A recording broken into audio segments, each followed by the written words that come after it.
So my name.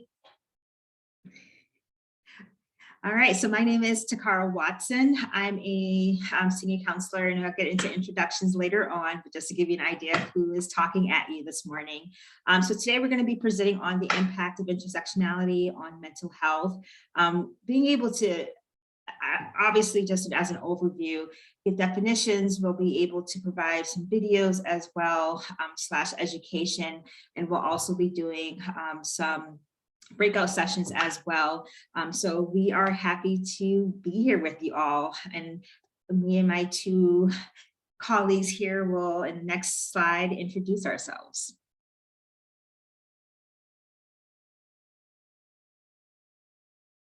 Just kidding, we're not. I can introduce myself over here. My name is Kyle Zintaras. I'm a senior counselor at the Counseling Center on campus, and I coordinate outreach. So I run our peer education program here at SUNY Oswego. And my name is Takara Watson. I'm a senior counselor, and I'm also the training and development coordinator here at SUNY Oswego's Counseling Center, overseeing master level students in the mental health counseling profession. Oh, you're muted. Takara, like, we hitched our wagon to this woman. I'm Annika McAvoy. I work in the Institute for Equity, Diversity, Inclusion, and Transformative Practice, formerly our Office of Diversity and Inclusion. I also am the deputy coordinator for Title IX with Lisa Evanesky, and I'm excited to talk about this topic with y'all today. And I'm gonna pull that PowerPoint back up that has suddenly become elusive. But here it is. I closed it on accident in my, that's the wrong one, in my hurry. Okay, I'm gonna get better at this sharing. I know Alex is my techie friend. Oh, actually, you know what, before we do that, we don't have that many folks in here. Can y'all go around and tell us, just tell us your name and what you do on campus and any questions you're coming in with. So, Cassandra, you're the closest person to me. Okay, my name is Cassie. I am the recreation coordinator here on campus. I'd just like to learn more. Okay, thanks. And then Anna, you want to introduce yourself to the group? Sure. Hi, I'm Anna. I'm a human-computer interaction grad student, and I'm also the grad assistant for the Zone office. Alex, I see your cat. Can you hear me? Mm-hmm. I'm Alex, and I'm the communications manager here on campus. Drew? Good morning, everyone. My name is Drew Spriggs. I currently work as an academic planning counselor for Educational Opportunity Program, also known as EOP. Grace? Good morning, everyone. My name is Grace. I also work for EOP with Drew, and I'm looking forward to learning more. Thank you. Thanks, Grace. And Emily? Hi, I'm Emily Bovier. I'm in the psychology department, and I have also been an accessibility fellow. I have a background in clinical counseling, psychology, and am on a college-wide committee to help promote mental health and wellness for students. So I'm looking forward to seeing what this talk has to offer today. Great, thanks, Emily. And Lizette, sorry to put you right on the spot. We're just introducing ourselves. Hello. Sorry. How's everybody doing? I'm Lisa Alvarado from the Office of International Education and Programs. I coordinate the CAPA Global Educational Abroad programs as well as programs to Latin America. I've been working in the office a little bit over 20 years and love sending students abroad. So anything that I can learn from this session to better prepare myself and prepare students, that's what I want to do. Thank you so much. Thanks, Lizette. Okay, so I'm gonna share again. I'm gonna tell you what's coming up in this presentation. And We just did our introductions. Kyle's going to lead us through some dialogue agreements and a visualization exercise to kind of get us centered in the topic today. We're going to share a definition of intersectionality, and we have a few videos to kind of give us a view into the experiences of folks with some different intersectional identities. Those are kind of sprinkled throughout the presentation. We're going to do an activity just to consider privilege. And we're going to spend a good chunk of time talking about different intersectional identities and the relationship between those identities and mental health. And then we're going to share some strategies, some things to think about for addressing intersectionality with intention, but we're also going to work together to, even listening to what folks do on campus and who's here in this room with us, I know that there's a lot of good practice that we can share here today. So we're going to spend some time working together doing that. And then we'll talk a little bit about cultural humility. And I'm going to pass it back to Kyle. Oh, sorry, Kyle, who did I ask to do? Am I barreling through learning outcomes? I don't think I am. I think it's someone else. I got learning outcomes. There you go. So yeah, what you can take away today, or at least we hope that you take away today, is really walking away with a definition of intersectionality, an understanding of experiences, especially from people who have different lived experiences, experience different forms of oppression, and have overlapping identities. Know the impact oppression and marginalization have on our mental health, especially for people who have those intersectional identities. And we'll hope to be able to provide at least some strategies for how to help people through mental health challenges and struggles with mental health as it's affected by these experiences, and then to consider practices that will create safe, inclusive spaces to support people with intersectional identities. And I do think it's a good point, even before we move into the dialogue agreements, to just kind of settle ourselves, right? Like, this is 10 a.m. We're in a pandemic. It's winter. There's no sunlight.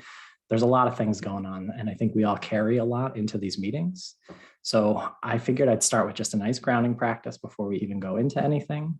So all you need to do is just get comfortable in your seat for this one. I'm not going to ask you to do anything other than observe and kind of pay attention to your breath. As you get comfortable, and that can mean different things for different people, maybe putting your feet on the floor, maybe putting your hands in your lap or on your table. Maybe it's just leaning back.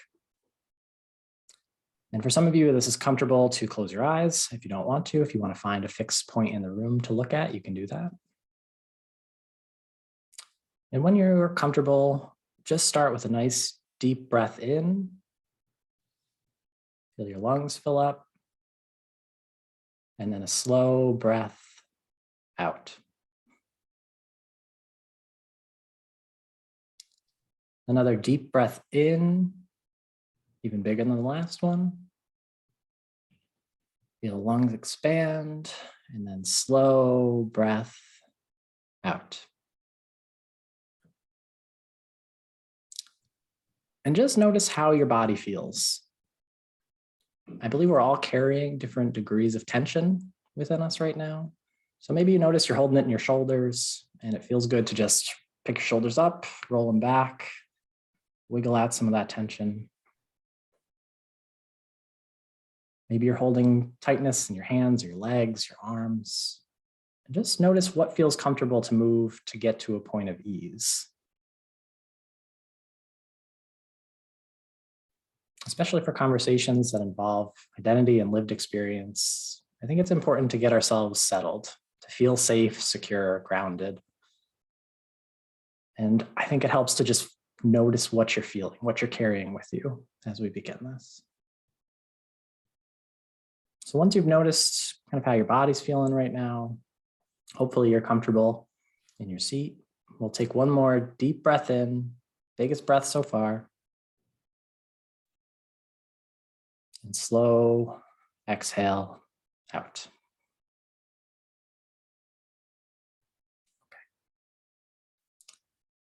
All right, so as we're settled into this, the next part of our conversation really goes through dialogue agreements. And for conversations, and we hope that there's some participation and sharing of experience in this, in order to make it a safe place where people feel comfortable to share, sometimes it's good to find agreements where we can all participate and agree to.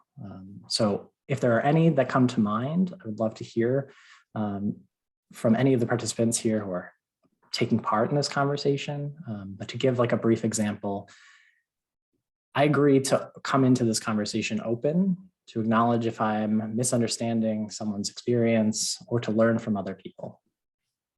So is there anybody else that has any agreements that they feel like would be good to carry into this conversation that's important to them?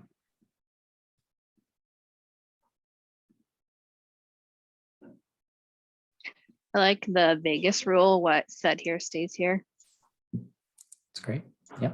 So being able to keep this nice, confidential between us, intimate. Thank you. And along those lines, if you want me to pause or stop the recording anytime, we can do that.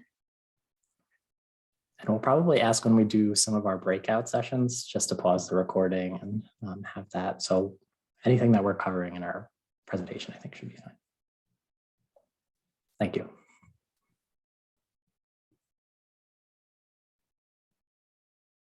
Anybody else? Anything else that you feel like is important to set as an agreement that we can all agree to?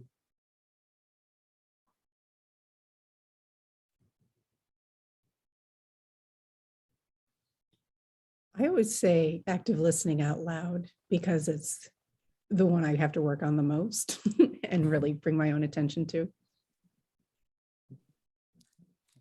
And I would say I'm coming in with an open heart, always open to learning constantly. I'm a constant learner. So that would definitely be something I'm bringing into the space.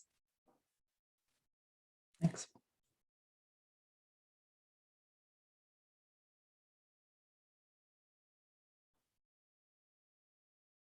Okay.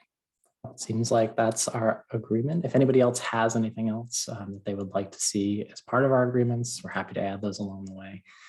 If you want to participate in the chat, you can do that as well. Whatever you're comfortable with and however you feel most able to participate, it's more than welcome. All right, so we're going to start with a visualization exercise. And it's really just to get us thinking as we start to jump into some of the material. So for some of you, again, this might be comfortable to just close your eyes and kind of see what pops up for you. If you feel more comfortable having your eyes open, finding a fixed point in the room, that's okay as well. So I want you to imagine, especially as from your own experiences, from what you know about other experiences, we're going to use our imagination here. And some of this could be triggering depending on your own lived experiences. So if you need to take a breath, if you need to walk away, if you need to just kind of check out for a little bit, that is perfectly okay. But this imagination exercise hopefully gets us started with even putting ourselves into the experience of someone else. So I want you to imagine knowing at a young age that you are different. Imagine that you see your difference contrasted every day in the relationships you grow up around. Imagine that your peers hurl insults or make jokes, defining how you are different. Imagine that social and cultural institutions tell you that your difference is not acceptable. Imagine that you long to be with others who are also different, but don't have a way to connect with them.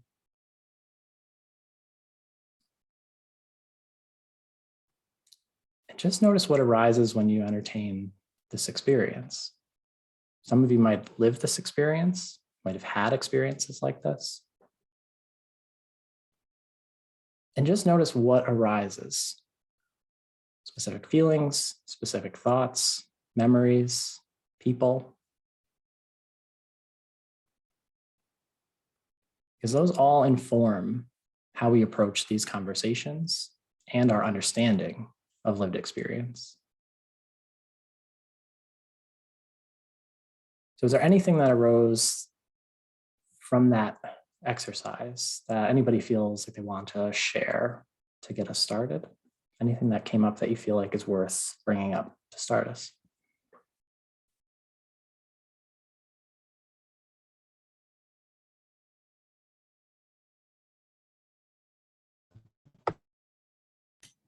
I can jump in.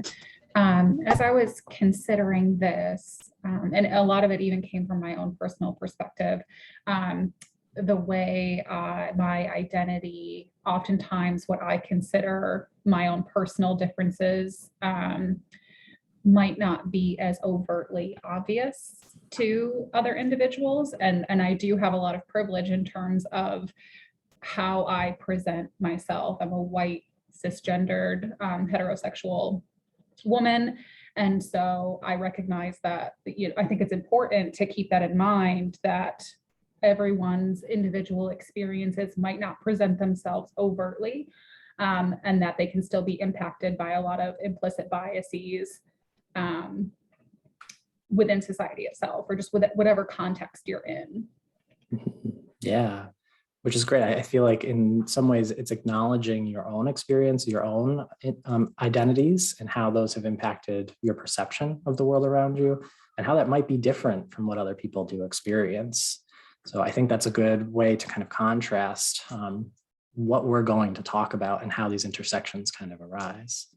And I saw something came up in the chat here.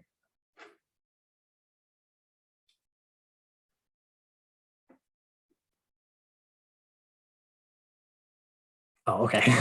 Thanks, Alex, for sharing that. Yeah, so even how our communities, our family experiences, our spiritual experiences have, I guess in some ways, created our experience, how people have responded to who we are and our difference in identities, depending on what circumstances we found ourselves in. Thank you for sharing.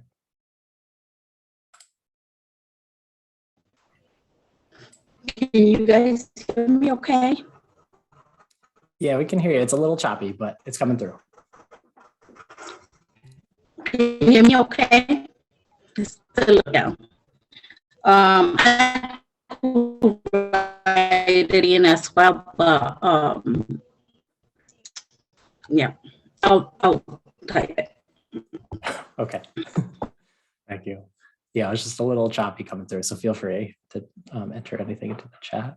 Thank you. Anybody else? Anything else arise for you?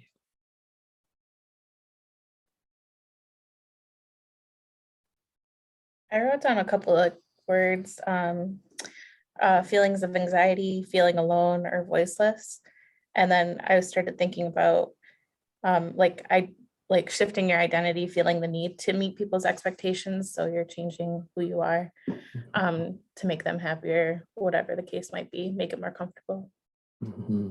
Yeah, so how do we accommodate those expectations to make other people feel comfortable in hopes that it helps us to feel comfortable as well? And we'll talk a lot about shame toward the end here, but I think that plays a big factor in it. How we have to adapt to fit in oftentimes comes from a place of shame, or carries a lot of shame with it, for sure.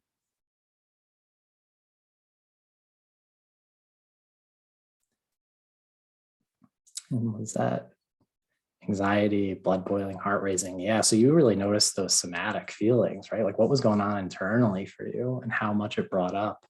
And I think you're probably not alone in there. I see some head nods too. So people feeling the effects of what that experience would be like or is like, it brings up a lot of discomfort and struggle and tension and frustration.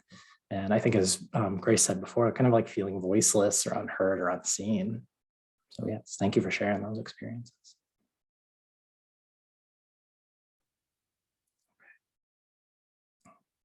I appreciate you sharing what your experience of this activity was, because I think it helps us to put ourselves into the situation to start to tackle some of these. And it's not easy. It's not easy work.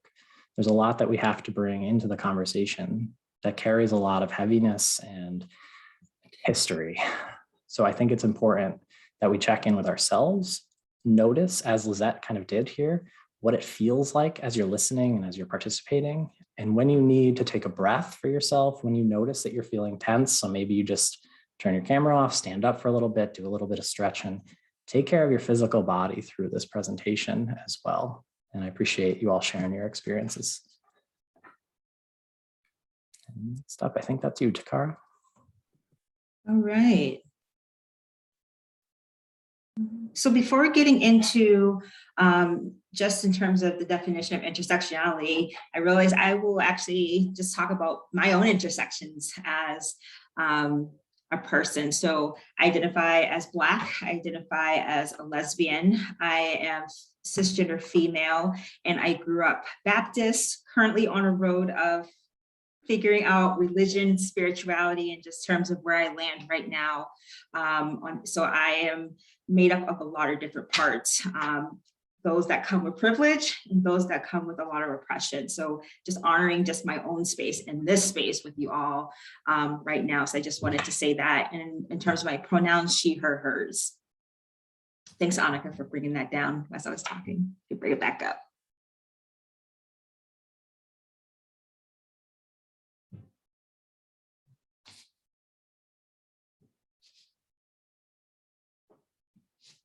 Awesome.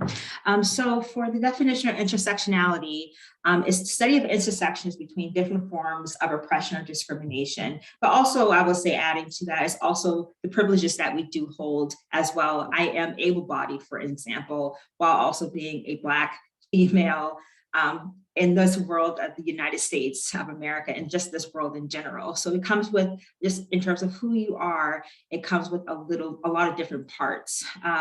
Just as the second point says, we carry a series of identities that make our experiences of oppression very unique. A lot of people talk about, I'm just thinking about white privilege, for example, of just a person holding so many different parts of themselves and feeling like, well, I'm oppressed as well. And there are various pieces of that while also holding a lot of privileges of being a white identifying person and what that may bring to the table as well. The interaction of categories such as gender, race, sex, ability, sexual orientation, SES, and et cetera, contributes to a lot of social inequity, injustice, and discrimination every single day. And it comes from the workplace to just going to Wegmans or Tops to get your food, just to being able to walk down the street. So being able to recognize just what a person carries with them, even into your office, in the classroom, they bring a lot with them as they're just walking as beings. So folks that, as I said, me personally identify as a Black, queer identifying cisgender woman. It can, another example of folks that could hold intersecting identities could be a cis male identifying as bisexual and Muslim. These intersections aren't independent from one another. They constantly are interacting with each other and are completely reinforced with the oppression that each one brings to one another. In other cases, just as I was talking about, just the intersection of privilege and oppression, I myself am able-bodied, which comes with privileges, and me being a Black and lesbian identified woman brings with a lot of oppression as well. So being able to recognize the many parts that I hold and how that shows up in the room is something I'm completely cognizant with, from just my coworkers, but even to students that I work with as a therapist.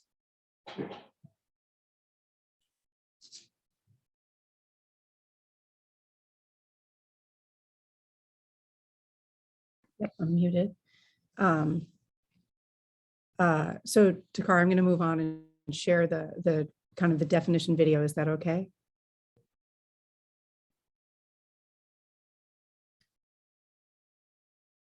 Did everyone just, or I'm just going to do it. So I have to say, Takara, thank you for opening that up for us and sharing your own experience in that space. Just with the term intersectionality, I know that when I first heard it, and I didn't really hear it in context, I just knew this term was out there.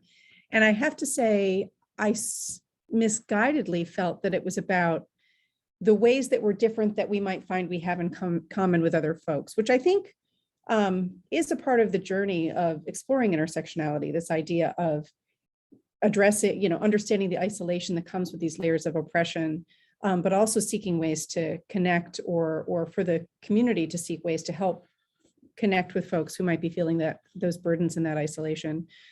This is just a quick video that gives kind of historical context for the term that I think is helpful. So I'm going to go ahead and start it. Today, we hear the call for full equality for women and distinctly for women of color from a multiplicity of perspectives.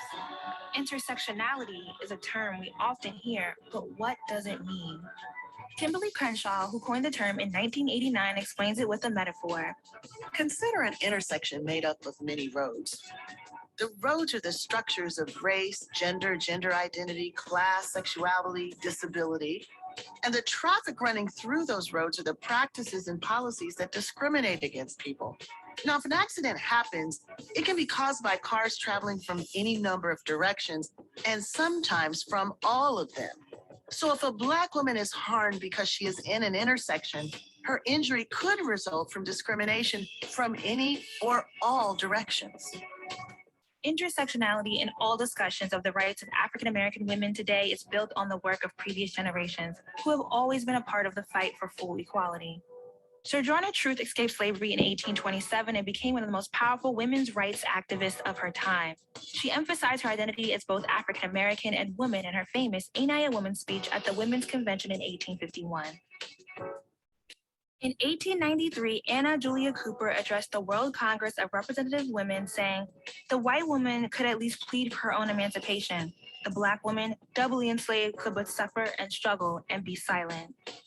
They demanded recognition of both the femaleness and Blackness of African American women in the struggle for political and social advancement. In 1951, the Sojourners for Truth put a call out to Negro women to convene in Washington, D.C. for a Sojourn for Truth and Justice. 132 women from 14 states responded. During the Sojourners' last Eastern Seaboard Conference, they discussed the organizational tenets of fighting against triple oppression facing working-class Black women of racism, sexism, and classism. Their efforts were a precursor to the Black freedom activism of the Black Power era and the Black feminist movement. Named for a raid led by Harriet Tubman, which freed more than 750 slaves, the Combahee River Collective was founded in 1974 by a group of self-identified queer Black feminists. Their Combahee River Collective statement was one of the earliest explorations of the intersection of multiple oppressions to include sexuality.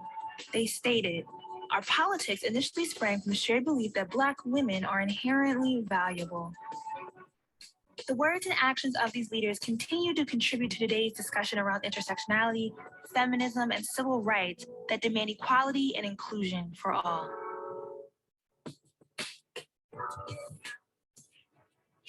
Hey guys, it's Julesy. If you enjoyed this video and want to learn more about African American history and culture, go on and hit that like button and subscribe for a brand new story every month.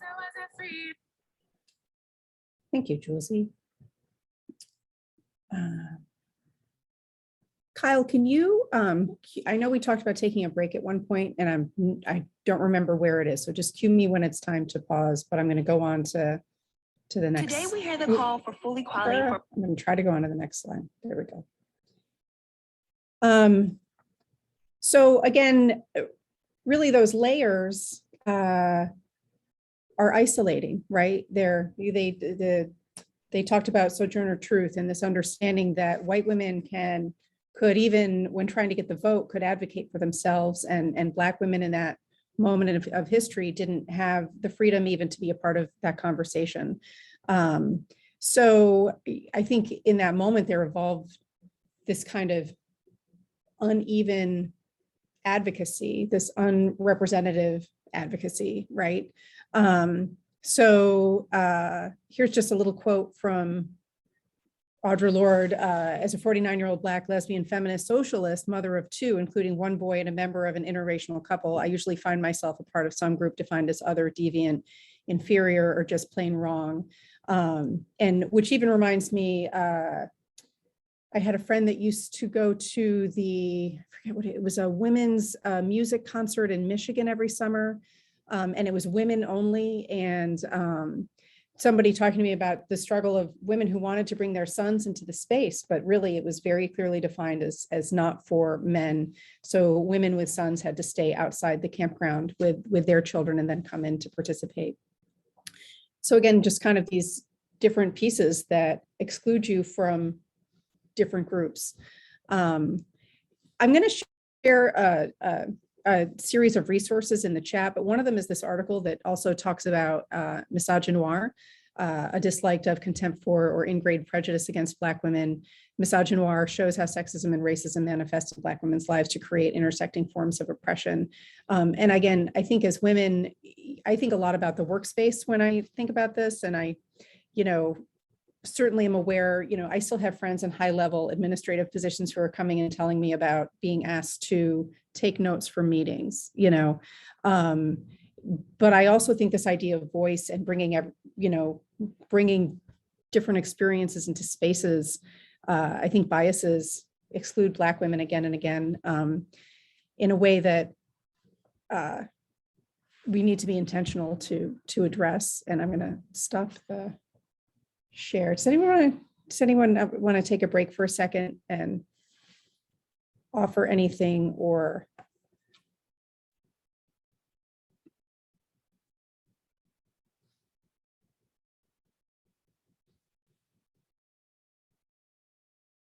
because those are kind of heavy definitions, and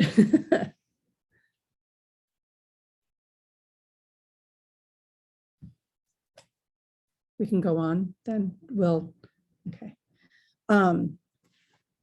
I'll share here that in the spirit of sharing, because especially since I feel like I get nervous talking, not until I was in grad school did I realize I had ADD, but it explained a lot. I was in a class about learning differences and we did an inventory and I checked every box, and I turned to my neighbors and said, you checked a lot too, right? Like it's like a Cosmo quiz. And most of them were like, a couple.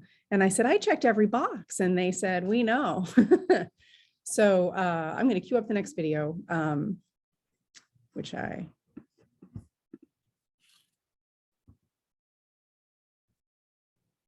share.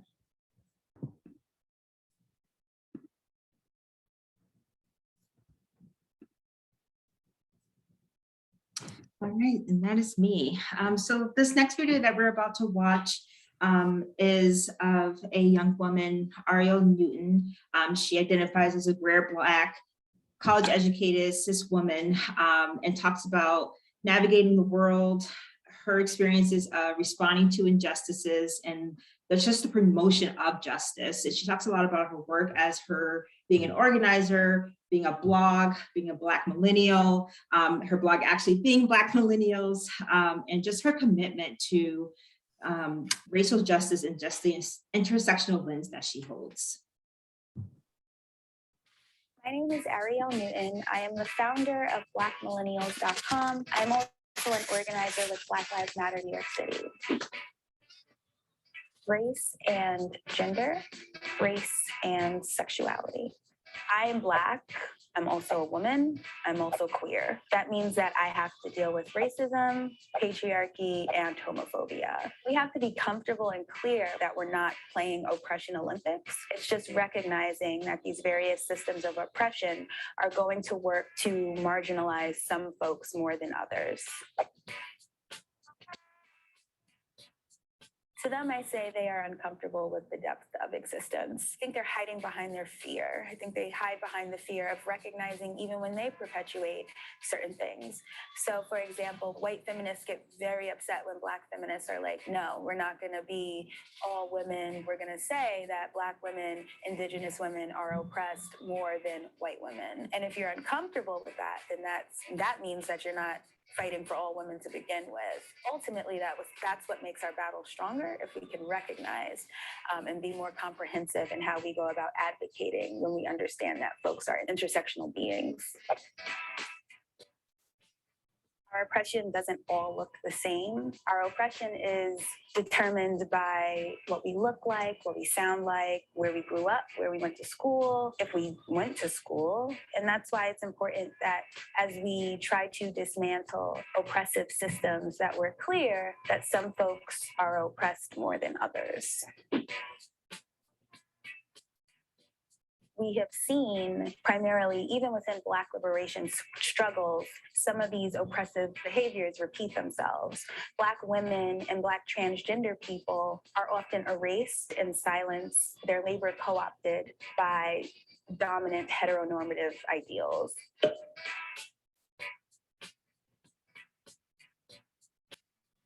We have to unlearn these behaviors and ultimately understand that these behaviors came by way of white supremacy. So if we're clear that our oppression, the ways that we perpetuate oppression within our own community, we can better achieve racial justice. Sometimes I say that I put my Blackness before my womanhood, or I put my Blackness before my queerness, and I'm trying to unlearn that compartmentalizing of my being. My entire being is what informs how I navigate the world, how I respond to injustice, how I promote justice. It's hard for people to be complicated or to recognize complication. Folks like things easy. Today, I'm going to say no more. Today, I say that I am a full human being, and my humanity is wrapped up in a lot of different layers and tiers and so many different things. And that's beautiful. It should be celebrated, although it might be more difficult to understand. So before I hand it over to Annika, I just wanted to also make a point of saying that our students who we work with in a lot of different capacities, they hold so much. So obviously they're just navigating being a student. There could be folks that are first gen students trying to navigate the system of what the hell is college and how do I navigate going to the financial aid office or talk to whomever, while also being activists, holding these identities. There's so many roles that our students can come with. So also keeping in mind when they're in your office, showing up in classes, that they're carrying so much on their shoulders, invisible weight that they're holding. And just obviously in talking about this presentation, the impact that has of just existing on a predominantly white institution, and the impact of mental health that can have on our students. I just wanted to say that that sparked as the young woman was talking. All right, Annika.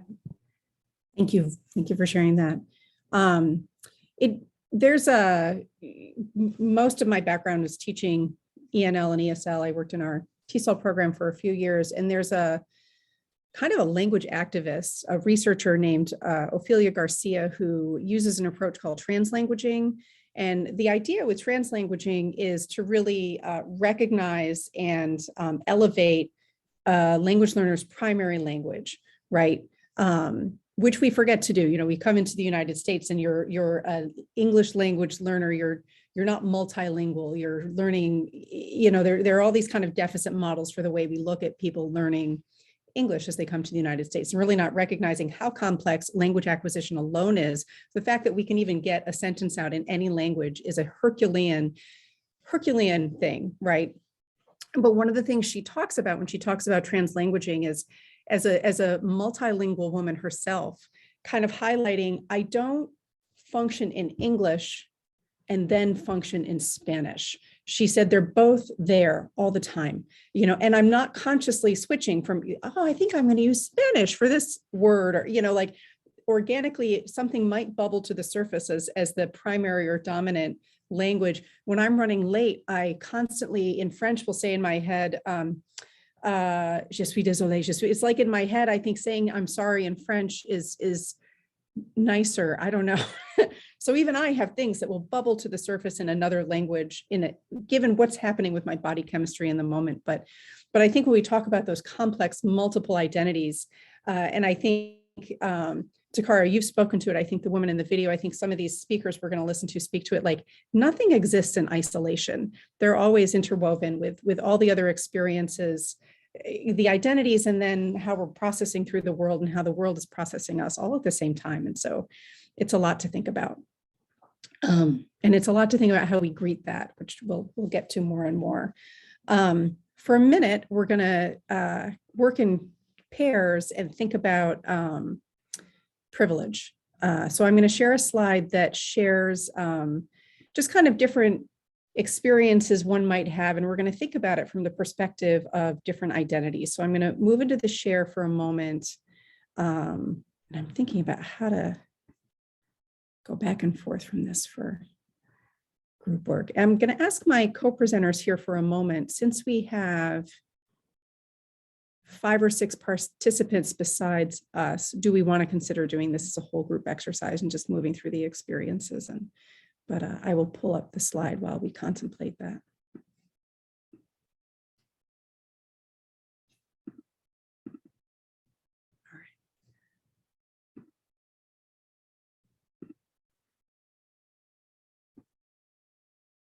So I want us to consider together these different pretty standard experiences folks might have.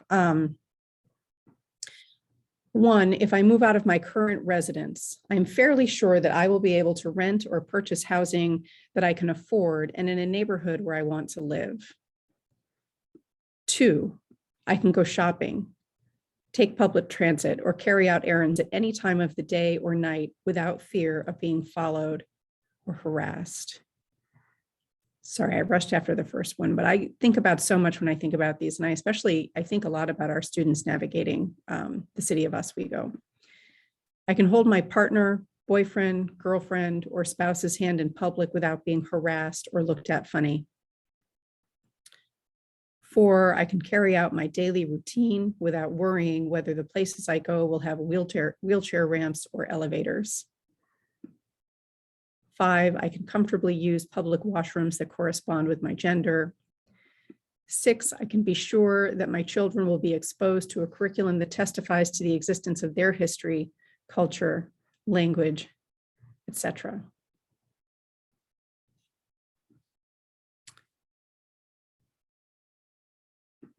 So I'm going to stop the share for a second, and I'm going to put these into the chat.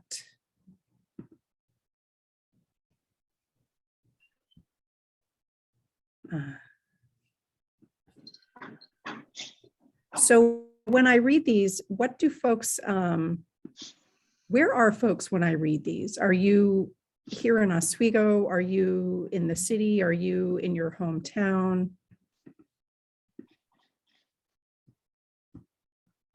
I live in Syracuse. I don't have kids, but for the rest of the answers, they're all no.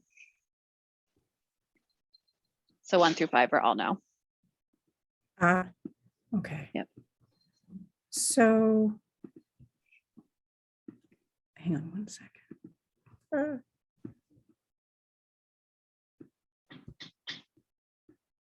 6, 9, 6. So someone would end up alone. So why don't we go through and think about each? Kyle and Takara, what do you think if we do it all together? Is that? Yeah, as long as everyone feels safe in this space to be able to talk openly with everyone, or if everyone feels like maybe partnering up would be able to allow for a safer dialogue. So it depends on where folks are feeling. We could do 3 groups, right? And just have each group do 2. Okay. I'm going to keep putting them in the chat so we still have them with us when we're talking.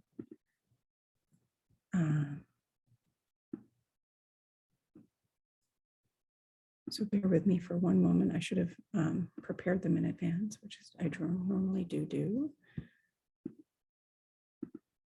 Okay. So we had a great conversation. Does anyone have anything they want to share from their group or anything that was kind of illuminating or feels important?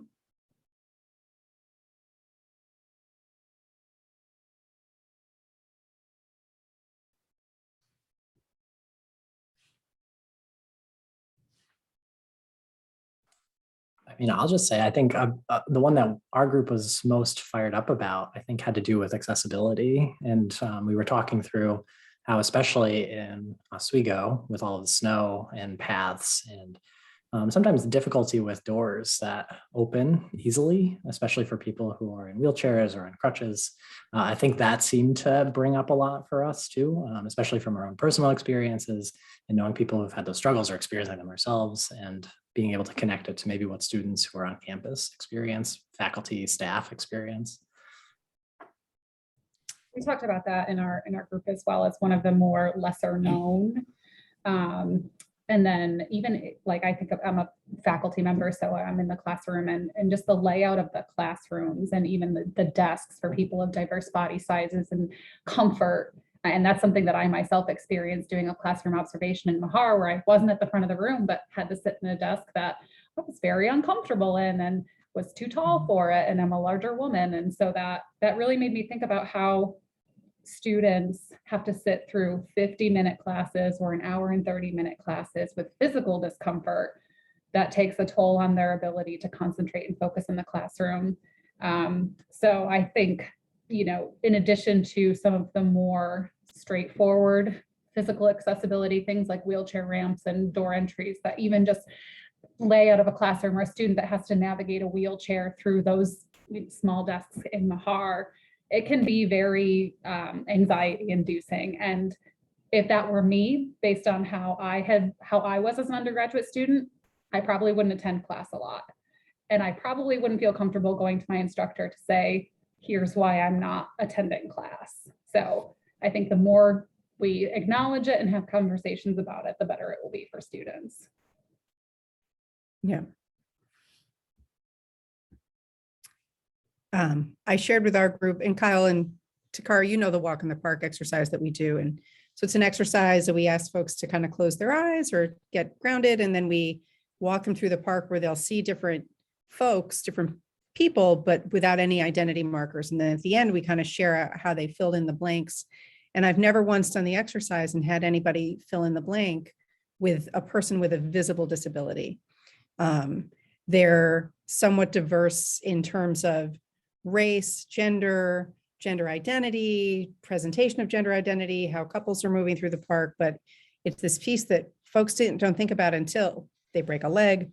Or early in my time here, worked with a student who had a lot of problems getting around campus. And so every problem was like an eye opener, like, oh, these buildings are close together, but you have to climb a hill to get to the next building. And to get to the elevator, you have to go around the back, down another hill to then be able to, and if you're not driving around, is there a parking space? All the parking is the big thing, getting close to the buildings, and then classroom pieces. And yeah, it's very challenging, I think, it's a lot of expectation for us to expect someone to tell us all the things for that.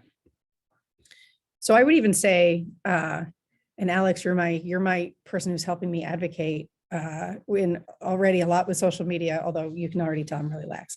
But in the Institute, I'd love to think about how are we centering that a little more to help people think about it. I feel like Lizette might have shared something interesting. Kyle, did you already share?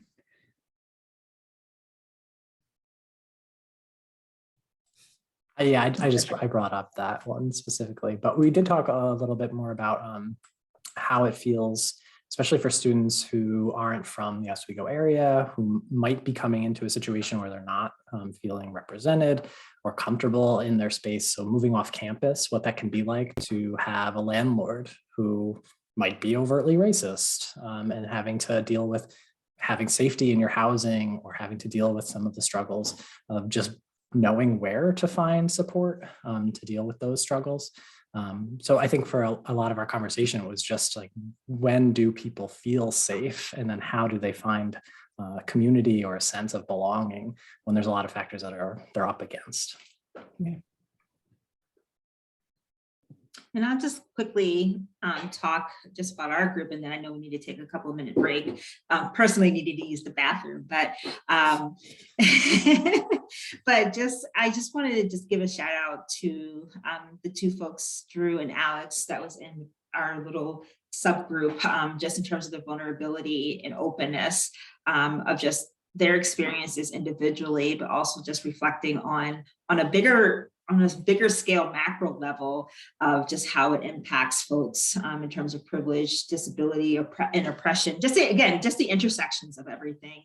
It was a fascinating, amazing conversation that went from our little breakout room to the main room, where we continued and just talked about just the injustices that just continue to be experienced, and those that we have no awareness of that has happened at all. So I just wanted to acknowledge that what you brought to the space was awesome. So thank you. So I'm going to say, let's take our break for people's needs. It's 11:19. You want to say we'll come back at 11:24, 3, 4, 5. Should I say 5? Because it's round, but then we only have 25 minutes left and lots to do. Okay, 25. See you then. Bye. All right. Thanks, Anna. A big part, I think, my hope for the takeaway of this is now that we know a little bit about intersectionality, we've talked about maybe some specific situations. What does it mean to work with this knowledge, and how do you bring it to the different realms that you work in, and maybe with different populations of students, faculty, staff on campus? What do we do with this? And I think a big part of it is it comes from what we were just discussing in those small groups, right? Like, can we put ourselves in the shoes of someone's experience that we don't fully understand or experience, but keep those in mind as we're making decisions? I think hearing Emily, I think it was talking a little bit about the classroom experience. So knowing that there's difficulty navigating for someone who might have wheelchair or crutches that they have to manage in getting into a classroom space, can we make choices that help to be welcoming, warm, inclusive, and take into account different people's needs? So with all of this, I think a big part of it is how do we work intersectionally without knowing who we're working with? So, we were preparing a little bit for this and talking about, all right, so like, what can people leave here considering? And I feel like for myself, having a survey when I'm working with students of what their needs are, what their pronouns are. Is there anything specific that they would like me to know about them as I consider creating space and activities and engagement and participation? Because it helps as a team to know kind of where we're all coming from, what we're all working with, and then to make decisions that are the most inclusive. So I think we look for these opportunities to have open conversations. And I know in a classroom setting, sometimes that's easier for specific topics. My background is in creative writing and mental health, where this is like all we talk about. And I know there are spaces where that isn't the priority. It isn't necessarily the content of the course or class. But I think it's important that that stuff still comes into play because it does play a factor in those topics. And one of the big articles that Annika shared here is Stop Telling Women That They Have Imposter Syndrome. And I think that's a really important takeaway here. And Annika, you plan to share the link for that. I don't know if you want in the chat right now. Okay. But I think it's an important topic because when we don't look at context and maybe the surrounding environment and the experience of what leads people to internalize those feelings, we're just putting the responsibility back on the individual. And for people who don't have the ability to even put those into words safely, to say, maybe this isn't just about me and my own self-confidence, it's hard when they don't feel safe to do that or understood or seen or heard to do that. So the article, I think, is really powerful in breaking that down and helping us to find language and an approach that's more inclusive and understanding so that we're alleviating people of having to take on the burden of their own experiences and then continuously advocating and encouraging people to actually be attentive to what other people are going through, which is tough work, but important work. So I think that's a big takeaway here. And Annika, I don't know if you wanted to talk more about the article because I know that was your resource there. Well, I think what struck me again is, first of all, when I don't think I'm alone. When I first heard the term imposter syndrome, I was like, thank you. That describes a feeling I've experienced. And so then I'm able to find, I'm seeing a lot of people nodding. So then just because there's a term, I can find some community and it opens it up for me to talk about, but it begs the larger question. What are the structures of the institutions I'm working through that are reinforcing my imposter syndrome? And how can we change those structures? So things I think about are language that we use, to describe things or interact with folks or to invite people to participate, but also mentoring and creating spaces that are where you're letting, so if you were aware of a hierarchy or a power dynamic, I think this is true of professors. I think this is true of people working in different offices or areas on campus or in the world. Like, how am I offering myself in a way that's safe, predictable, intentional, I've only used it once this whole inevitable. So folks know that they can find me, and they know that they can, there's our professional life that we want to function in professionally, but where they can voice the concerns that are important to functioning professionally in the space and feeling valued. What does that look like? And so I alluded to this idea of a toolkit, but I think we all have practices that we use that might be a part of a toolkit. I work with Lisa. Lisa's a great mentor. Especially through the pandemic when it was possible to lose track of each other, and she would schedule time. And some of that time is just connecting time. And it makes me feel so safe in my work. And I know I can ask her any question about my work if I have doubt, and that the response is not going to be about me being seen poorly because I don't understand how to navigate a thing. It creates this collegial space to move forward together. So thinking about structures and, how are we helping people feel empowered to be themselves and see that they can do their best work. But any other thoughts there? I mean, has anyone, I saw a lot of nodding for imposter syndrome, but are there things that have helped anybody feel like they belong? Random question. How long syndrome, or how long has that term been? I literally just heard it probably a month ago on TikTok, and I was like, oh my gosh, that is true. But is it new?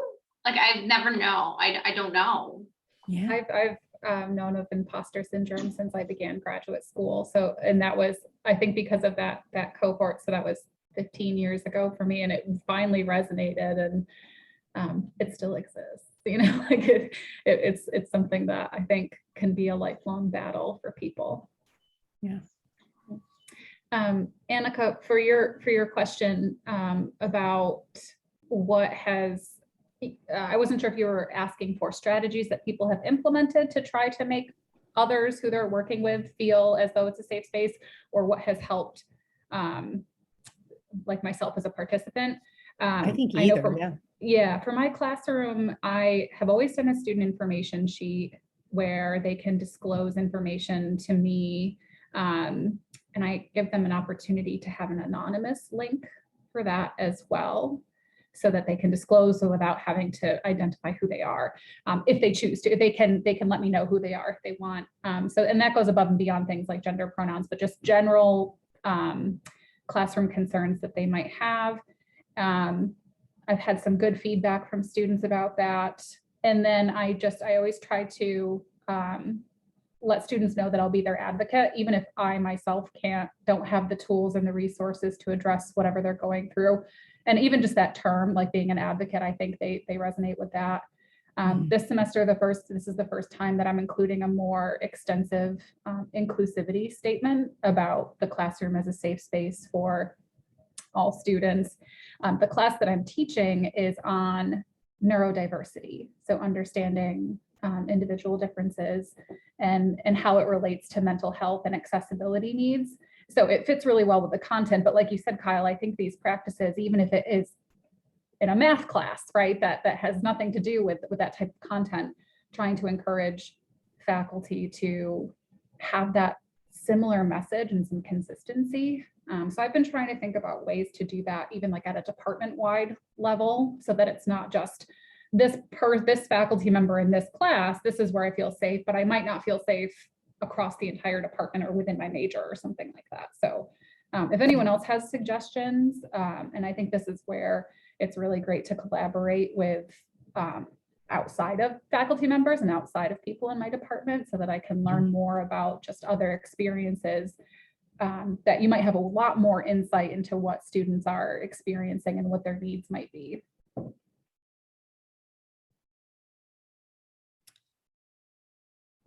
Alex, I know you unmuted yourself a couple of times. Oh, this is like so validating.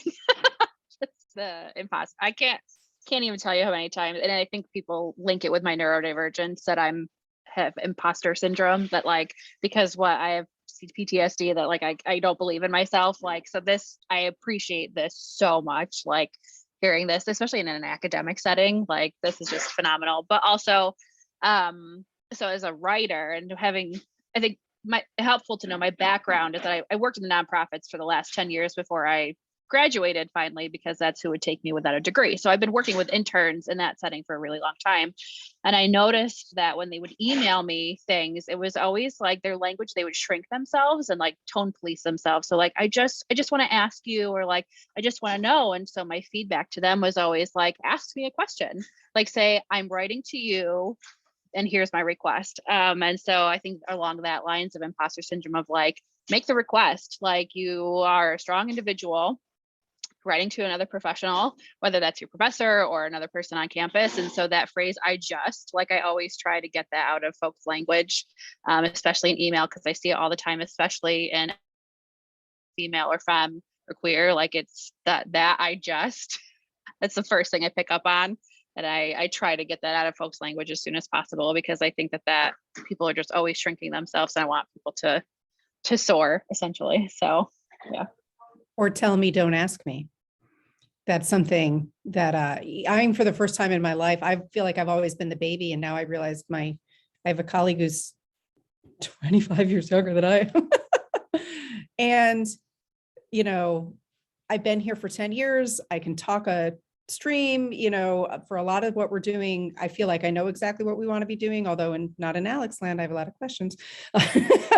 But I want my colleagues to tell me, and not, if you ask me, it almost makes me think I need to think about it. And often it's a thing that's just a no-brainer, like take your time, do your thing, like, you.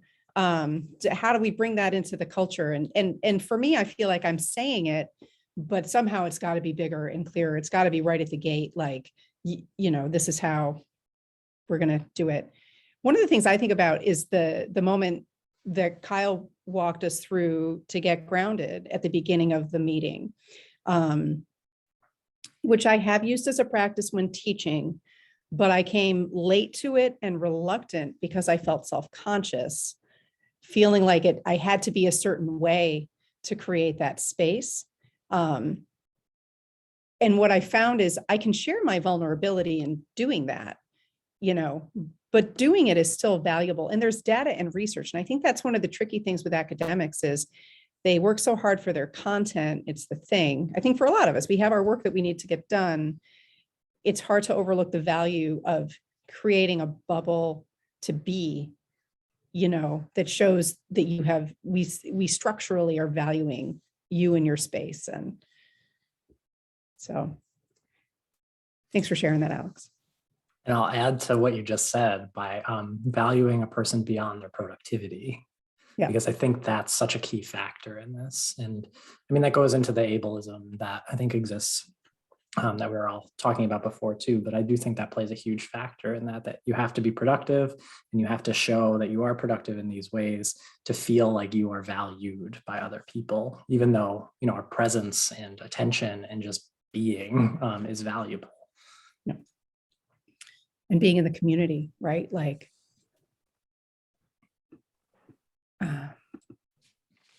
what are we supposed to do next?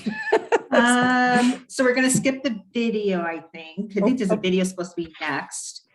I'm skipping it. It doesn't sound like it, but I am, and I'm successfully skipping it.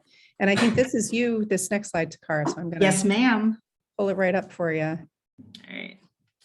And I'm cognizant of the time, so I won't spend too much time on this slide. But just as it says to keep in mind, ironically, is being able just to have awareness that identities and experiences vary within groups. Is not a monolith. So for instance, a Black individual does not represent all Black folks in a community. All queer identifying folks do not represent all within a community. All experiences are very much so different.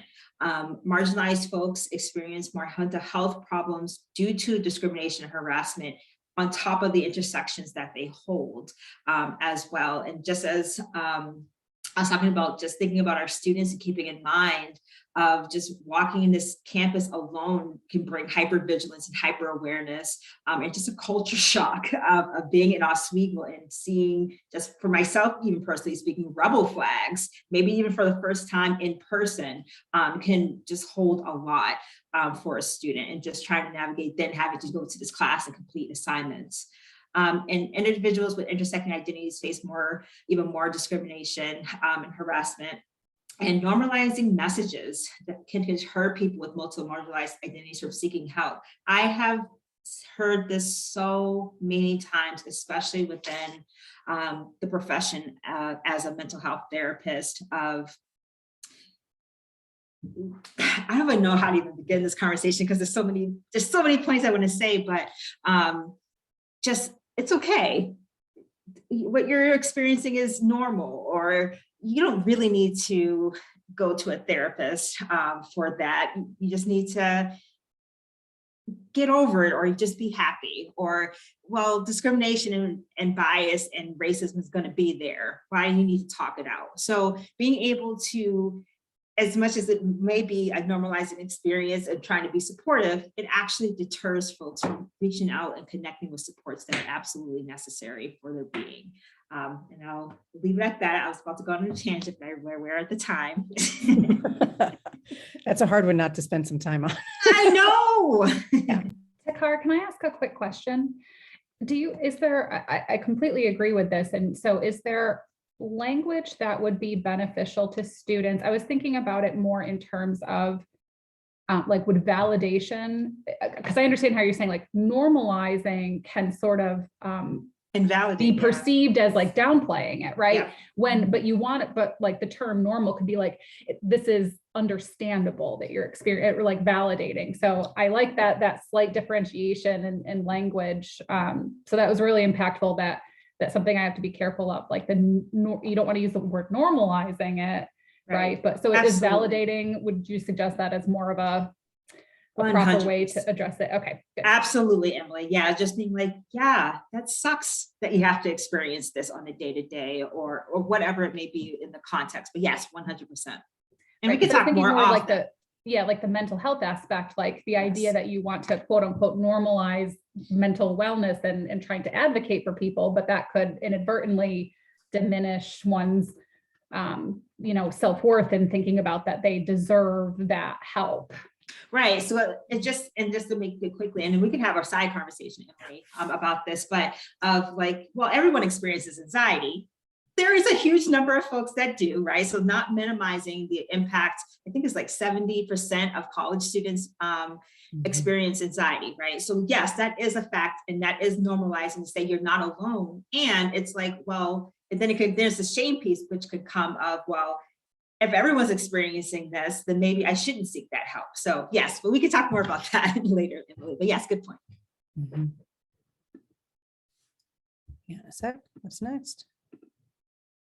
Okay, so we're going to talk about things to know about different identities and mental health. And I think I'm not up. I think someone else is, so I'm going to share. So I'm trying to be cognizant of the time as well, because I think we only have 3 minutes. Do we get to do that? I don't know. I don't know. True. You can do it. Well, I was thinking, is it beneficial to go to the considerations? Because I think that's kind of like the takeaway. Because I feel like a lot of what we've talked about with specific populations kind of came up in those scenarios, and there's so much more that we can talk about. And I do have a resource that I'm happy to send along for specific information that might be really useful for you. But I do think the considerations here sum up kind of what we're trying to either implement or at least put into the systems that we're working in. So first off, just the importance of being able to open space for people to be the person who's assessing how they're doing and why they're feeling a way that they're feeling. And I think that sometimes gets overlooked quite a bit in the academic world, where maybe there's teachers or staff, people who have expectations for how students are supposed to be and how they're supposed to function. But that doesn't always meet the needs of the person that they're actually working with or who's in their classroom.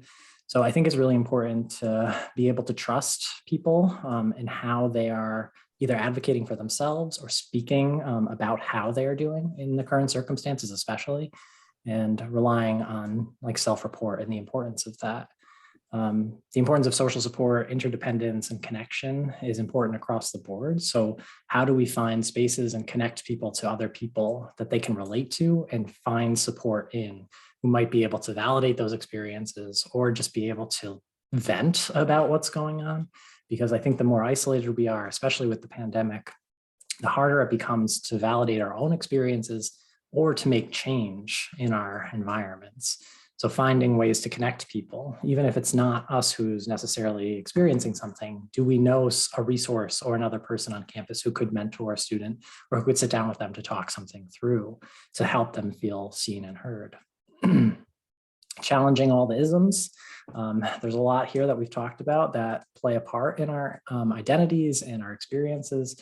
So being able to consistently challenge those and notice, especially in your own work, if any of those are sneaking their way in. I mean, you're all here because you're doing the work, right? Like you're the ones who are trying to learn and do better for yourselves and the students you work with. But being attentive to those are really important, because I think it does change, especially as we learn and grow. And I think that shows like our own development. It's good to check in with people who are also in your positions or other supports, supervisors, peers, anyone who can be of assistance for helping you check those and then also find new strategies that might be helpful. Mental health, we know the importance of spiritual practices. So again, some of those connections, and spirituality means different things to different people. But I think, again, it comes to checking in with the people that you're working with individually to see what's important to them. You know, as therapists, we do this work quite a bit where we ask, like, what do you practice? What do you go to for that spiritual connection? How do you revitalize? What helps you recharge? We're always kind of looking for those practices that people do for themselves or find important. And that's going to be different for everybody. But I think when you work with what is important and the values of a person that you're working with, you'll find those kind of natural coping strategies, tools, and points of connection. Viewing health as an ongoing process of holistic healing. So it's not just you're healthy or you're unhealthy. We are all healing in our own ways, and being able to attend to what parts of us are being healed or that we're focusing on in our healing is really important. We're all in a shared experience of a pandemic right now. So yeah, we're all not perfectly healed, even outside the pandemic. We were all never perfectly healed. We were always kind of working and growing and finding places to heal. So looking at it from that holistic approach is really important, especially working with students who might be blaming themselves or internalizing a lot of what their struggles have been. And then finding, again, those points of connection that bring people together. So that could be ethnic, racial identity. It could just be representation on campus, connecting people so that they don't feel alone, and increasing the amount of representation that goes on, both in the student body, but also with our faculty and staff. Being able to have representation across the board is important for any number of reasons. But I think it helps us to feel like we're not alone in this. So just some things to consider, especially in your individual practices. And I don't know, Annika or Takara, if you want to add anything to that.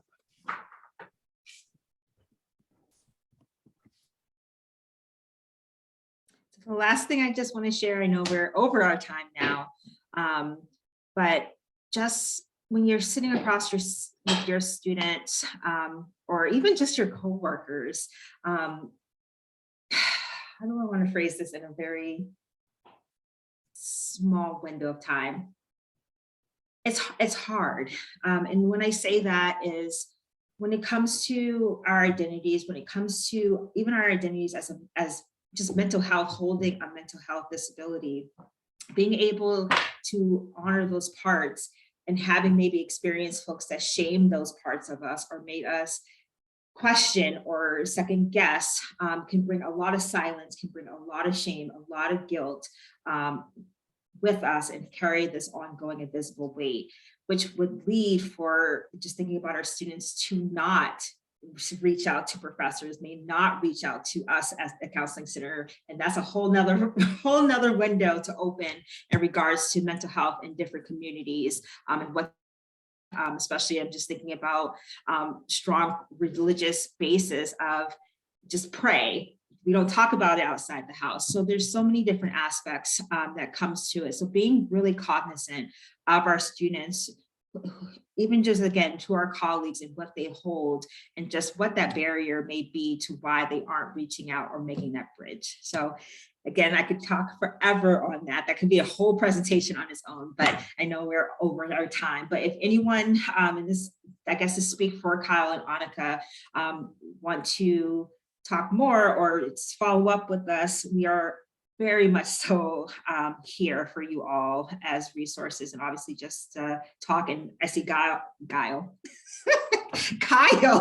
put the guidebook in the chat to access as well to be helpful. I'm going to try to pull, I see, Grace, that you added a few resources, and Kyle, you added the guidebook. So I'll pull those together with the things that I shared, and I can follow up in an email just to have everything kind of compiled in a place. Two things. One, that I'd love if folks want to circle back and dig deeper, well, maybe we'll offer some spaces to do that. One is this: how are we creating these spaces intentionally? Like, what is the toolkit? And I'm sorry, I have a love for that kind of jargon, but I think sometimes it invites folks in to these are some resources and some ways to think about this. The other is I'm really intrigued by this idea of how do we not normalize? How do we abnormalize? Like, how do we allow people to sit and kind of feel their feelings and know that they might need some resources or they might need some help, rather than cruising along like you'll be fine? And how do we make those resources and how do we make that help so accessible, right? So that it's not a huge burden or threatening to access them.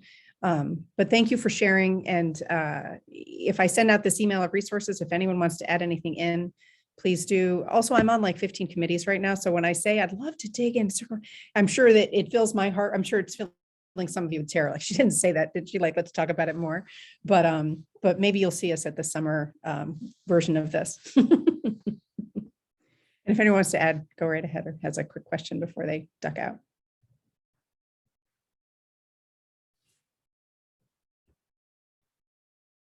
All right. I just wanted to say thank you, everybody, for sharing what you chose to in our conversation and being here. Absolutely. Thank you all. Yeah. Thanks, everyone.